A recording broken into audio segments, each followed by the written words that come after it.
Hey guys, welcome to a quick tutorial on how to find PlayStation 1 and PlayStation 2 games very easily in the PlayStation Store. So if you're trying to find those games, I'm going to show you a very easy way to do it. When you're in the store, just go over to Games, go to All Games,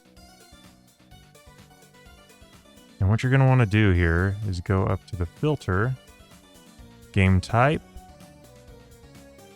There we go.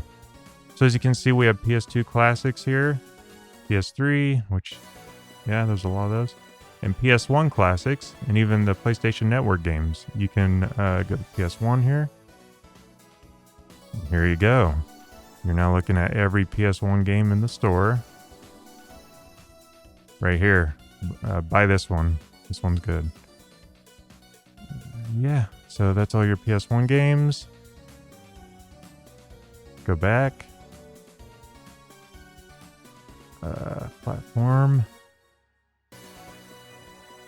Okay, so how do we get back? I think it's game type. So we're in PS1 Classics. Let's go to PS2 Classics. And there you go. Alright guys, I hope this helped you find your classic games and navigate the store a little better. If it did, please leave a like, and happy shopping. And thank you for watching. Get these games now.